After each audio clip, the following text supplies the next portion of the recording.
I've always been drawn to the unknown, the unexplained. As a child, I devoured books on mythology and the occult, fascinated by the secrets that lay beyond the veil of reality. My fascination with the esoteric only grew stronger as I entered adulthood, leading me down a rabbit hole of strange occurrences and eerie experiences. People often ask me how I became so enthralled with the dark side of science, but the truth is, I've always felt an affinity for the unknown. It's as if my curiosity was wired into my DNA. My name is Dr. Sophia Ellis, and I'm a parapsychologist specializing in the study of supernatural phenomena. I've spent years researching and investigating cases that defy rational explanation, and it's led me to one of the most unsettling discoveries of my career. I recall the day I received an obscure manuscript from a mysterious source. The text was written in an ancient language, but I recognized some of the symbols as belonging to an esoteric tradition known for its dark history. As I delved deeper into the manuscript's contents, I began to feel an unsettling sense of unease. It was as if I was being watched by unseen eyes, and the air around me seemed to thicken with an otherworldly presence. That feeling would become all too familiar over the next few weeks, as I became increasingly obsessed with unraveling the secrets hidden within the manuscript's pages. My colleagues began to notice a change in me, a growing sense of detachment from reality that bordered on the sinister. They warned me about the dangers of delving too deep into the occult, but I couldn't resist the allure of the unknown. Little did I know, my fascination with the esoteric would lead me down a path from which there was no return. The manuscript became my constant companion, a harbinger of horrors that would soon consume my every waking moment. As I sit here now, reflecting on the events that have transpired, I'm left with a sense of foreboding. Something is coming, something that will shatter the fragile boundaries between reality and the unknown, and I'm not sure if I'll be able to escape its grasp. I spent countless hours poring over the manuscript, deciphering ancient symbols and codes that seemed to defy logic. It was as if I had stumbled upon a hidden language, one that whispered secrets in my ear when no one else was around. The text spoke of an art form known as tenebrous script, said to hold the power to unlock the gates of perception. I couldn't help but feel drawn to it, like a moth to a flame. As I delved deeper into the manuscript, I began to notice strange symbols etched into the margins. They seemed to shift and writhe on the page, like living things. I recognized some of them as belonging to an ancient cult known for their dark rituals and human sacrifices. My skin crawled with goosebumps as I realized that I was holding a piece of history in my hands. The manuscript itself appeared to be made from a rare, velvety black material that seemed to absorb the light around it. It was as if it had been crafted from the very shadows themselves. As I turned the pages, I noticed that the text began to change. The words grew more twisted and grotesque, like something was trying to claw its way out of the page. I felt a shiver run down my spine as I realized that I had stumbled upon something truly sinister. And then I saw it, a single sentence written in tenebrous script that seemed to leap off the page and grab me by the throat. The art of darkness is not just a fascination, but an invitation. I knew in that moment that my life would never be the same. I received an invitation to a secret gathering, one that promised to unlock the secrets of the occult for me. The message was cryptic, but it spoke directly to my sense of curiosity and wonder. I felt an inexplicable pull towards this mysterious organization, as if they held the key to understanding the very fabric of reality. The night of the initiation arrived, and I made my way to a secluded location deep in the woods. A faint glow emanated from the trees, casting eerie shadows on the ground. As I approached the gathering point, I saw that it was surrounded by an impenetrable fence, adorned with strange symbols that seemed to writhe and twist in the flickering light. The air was heavy with anticipation, as if everyone present knew that they were about to embark on a journey from which there would be no return. A figure emerged from the shadows, dressed in black robes that seemed to swallow the light around them. They introduced themselves only as the Keeper, and led us into the heart of the woods. The trees grew closer together here, forming a tunnel of darkness that seemed to press in on me from all sides. We walked for what felt like hours, the silence punctuated only by the sound of our footsteps echoing through the stillness. Finally, we arrived at a clearing, where a massive stone structure loomed above us. The Keeper revealed that this was the Temple of Tenebris, an ancient site dedicated to the worship of the very forces I had been studying. I felt my heart pounding in my chest as the Keeper led us inside, where we were greeted by an assembly of robed figures who seemed to be waiting for me. They spoke in hushed tones, their voices weaving together into a hypnotic chant that seemed to draw me deeper into the mysteries of the occult. And then, I was initiated. I felt a sense of trepidation as I stepped into the heart of the Temple of Tenebris. The air was thick with incense and the scent of burning herbs, and the atmosphere seemed to vibrate with an otherworldly energy. The Keeper led us to a central altar, where a single candle flickered in the darkness. As I watched, the flame danced and twisted, casting eerie shadows on the walls. The robed figures began to chant, their voices weaving together into a hypnotic rhythm that seemed to draw me deeper into the ritual. The Keeper raised its hands, and the chanting ceased. A moment of silence fell over the assembly, as if we were all holding our breath in anticipation. And then, a figure emerged from the shadows. It was tall and imposing, with eyes that burned like stars in the darkness. Its skin was deathly pale, and its presence seemed to fill the entire room. The Keeper spoke in a voice that was barely audible over the pounding of my heart. "We call upon the entity known as Jathik," it said. "Lord of the shadows, bringer of darkness." As the words left the Keeper's lips, the air seemed to shudder and tremble. The candle on the altar flared brighter, casting a fiery glow over the assembly. I felt a presence around me, as if Jathik was drawing closer with each passing moment. And then it spoke. Its voice was like thunder in my mind, shaking the very foundations of my sanity. "I am the darkness that lies within," it said. "The shadow that follows you wherever you go." The words seemed to sear themselves into my soul, leaving a burning sense of unease and fear in their wake.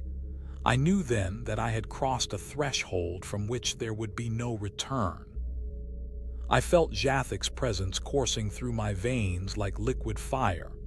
Its influence was intoxicating, drawing me deeper into the darkness within myself. At first, it was just a subtle nudge, a whisper in my ear that seemed to suggest I was meant for greater things. But as the days passed, its grip grew tighter, until I felt like I was walking on the edge of a precipice, staring into an abyss of madness and despair. My dreams were filled with visions of twisted forests and burning cities, of shadowy figures that lurked just beyond the reach of the flickering candles. And when I woke, I felt changed, as if some fundamental part of me had been altered forever. The world seemed to have shifted on its axis, and I was left stumbling through a landscape of surreal horrors, searching for a way back to reality. But there was no going back. Jathik's influence had awakened something deep within me, a hunger that could never be satiated. It fed on my fear, on my doubts and my fears, growing stronger with each passing moment. And I knew then that I was trapped in its grasp, forever bound to the will of this monstrous entity. The lines between reality and madness began to blur until it seemed like anything was possible. I was no longer sure what was real and what was just a product of my own fevered imagination. But one thing was certain: I was no longer myself. Jathik had taken hold, and I was forever changed. I had always been drawn to the forbidden and the unknown, but nothing could have prepared me for what I was about to witness. The ancient temple of Jathik lay before me, its crumbling stones covered in vines and moss. It was a place of dark legend, where the mad and the depraved came to pay their respects to the entity that lurked within. I felt a shiver run down my spine as I stepped across the threshold into the heart of the temple. The air inside was heavy with incense and the stench of decay. As I made my way deeper into the temple, I began to notice strange symbols etched into the walls. They seemed to pulse with a malevolent energy, as if they were alive and watching me.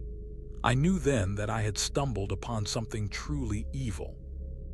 And at the heart of it all was Jathik's altar, where a terrible sacrifice was about to take place. A figure lay bound and gagged on the altar, their eyes bulging with terror. I tried to turn away, but my feet seemed rooted to the spot.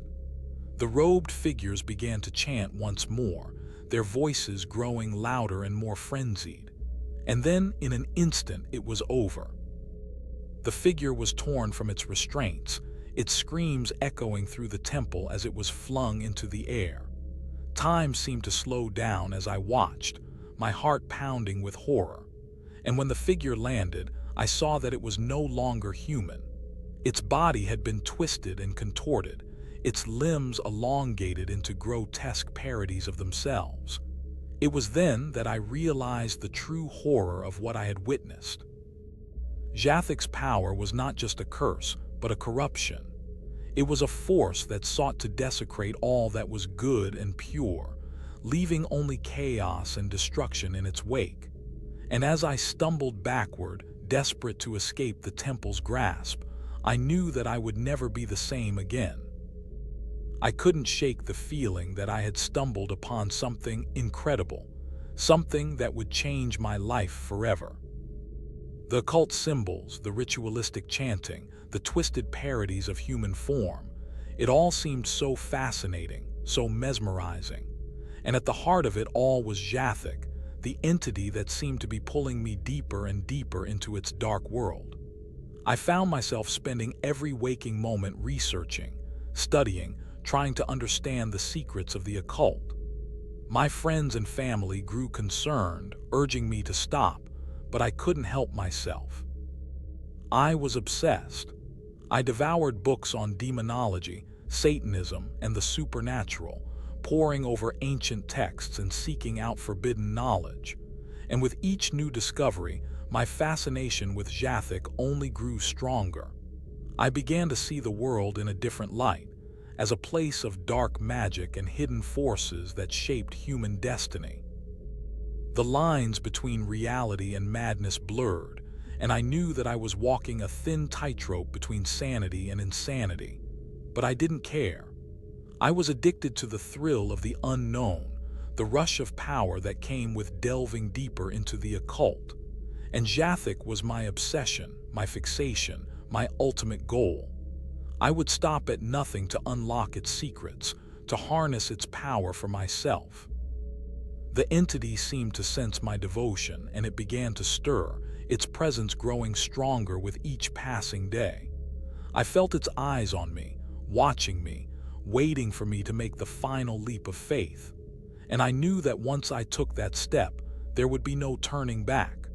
The darkness closed in around me, a vortex of shadow and flame that seemed to stretch out forever. I was ready to take the plunge, to surrender to the void and let Jathik's power consume me whole. I had never felt so alive, so empowered. The power of Jathik coursed through my veins like liquid fire, burning away my doubts and fears. I was invincible, a master of the dark arts. But as the days passed, I began to notice strange things happening around me.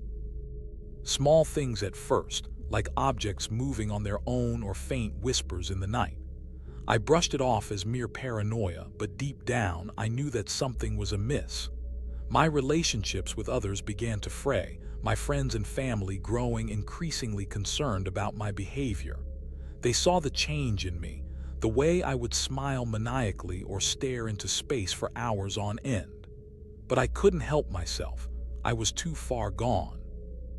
The entity had taken hold of me, its influence spreading like a cancer through every waking moment. My work began to suffer, my productivity plummeting as I spent more and more time studying the dark arts.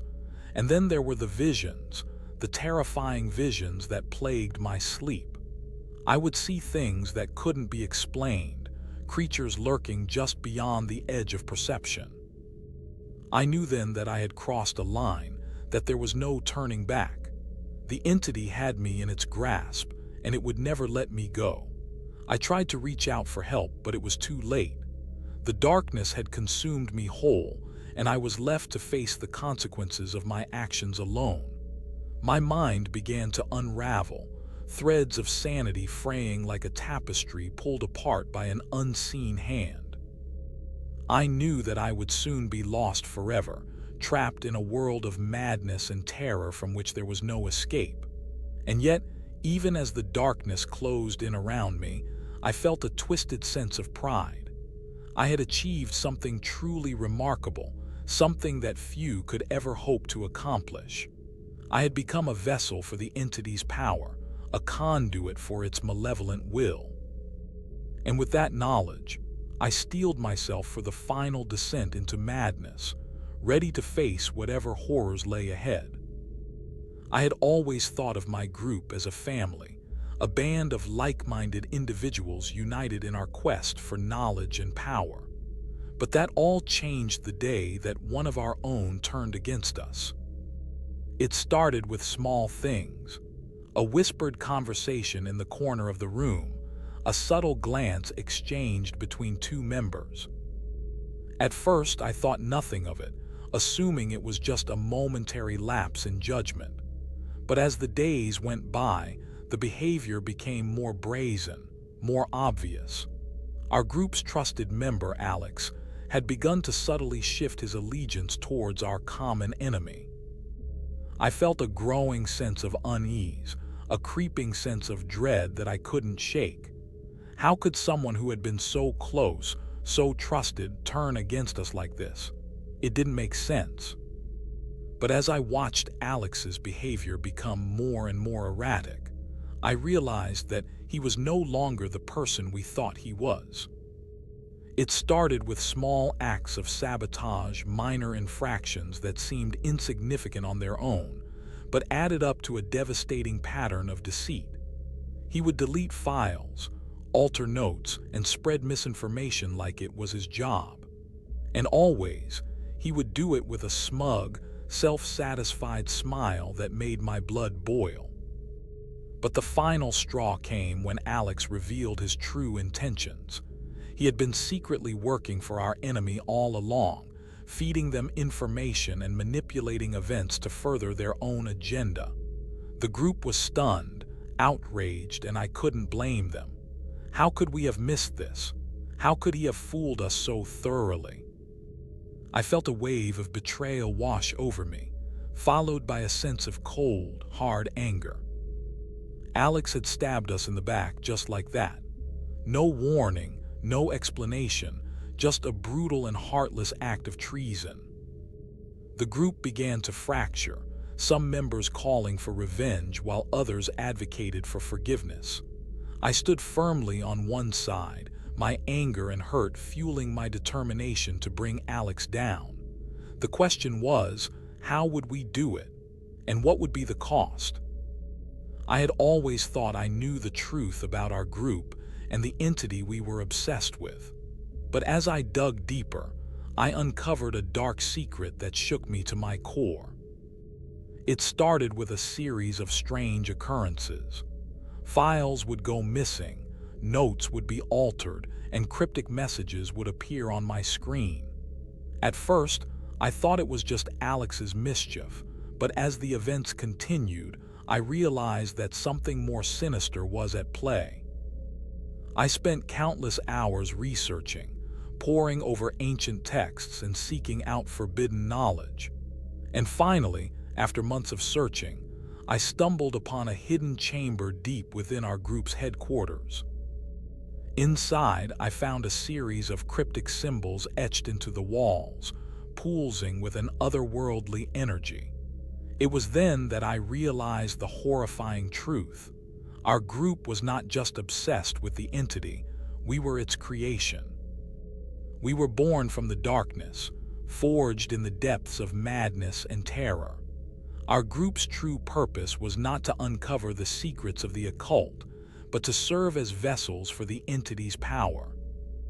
I felt like I had been punched in the gut, my mind reeling with the implications. Everything I thought I knew about our group, about myself, was a lie. As I stood there, frozen in shock, the symbols on the walls began to glow brighter, illuminating the dark truth. We were not just members of a group, we were puppets, created to serve a malevolent force that would stop at nothing to claim our souls. I knew then that I had to escape, to break free from the entity's grasp before it was too late. But as I turned to leave, I heard a voice behind me, whispering a single chilling word: "Welcome." The revelation had set me on a path of destruction, one that would lead me down a rabbit hole of madness and terror. And as I walked away from the hidden chamber, I knew that I would never be the same again. I had always thought that uncovering the truth about our group and the entity would be the key to unlocking my freedom. But as I delved deeper into the mysteries, I began to lose my grip on reality. The symbols etched into the walls of the hidden chamber seemed to sear themselves into my mind, their dark energy coursing through my veins like a river of fire. I felt myself becoming one with the entity, my thoughts and desires merging with its own malevolent will. The world around me began to distort and writhe, like a living thing in agony. I saw visions of ancient rituals and forbidden knowledge, of human sacrifice to the entity's hunger for power. I heard whispers in my ear, tempting me with promises of ultimate power and control. And yet, despite the creeping sense of madness that consumed me, I felt an insatiable hunger for more. I devoured every scrap of information, every hint of secrets hidden in the shadows. I became obsessed with the entity's power, convinced that it was the key to unlocking my own true potential. But as I descended deeper into the abyss, I began to lose sight of what was real and what was just a product of my fevered imagination. My grip on reality faltered, and I found myself questioning everything I once held dear. Was our group truly evil, or were we simply pawns in a much larger game? And what did it mean to be human anyway? The questions swirled in my mind like a maelstrom, pulling me down into the depths of madness with an inexorable force. I knew then that I was doomed, trapped in a living nightmare from which there was no escape. It was the final revelation, the last piece of the puzzle that would unlock the secrets of our group and the entity. I stood before the entrance to the hidden chamber, my heart pounding in my chest, as I steeled myself for what I was about to uncover. The door creaked open, and I stepped forward into the darkness within. What I saw took my breath away. The entity, the being of pure energy that had been at the center of our group's obsession, sat upon a throne of black stone. Its eyes burned with an inner fire as it spoke in a voice that echoed through eternity. "You have discovered the truth," it said. "Our group was never just a collection of individuals seeking knowledge and power.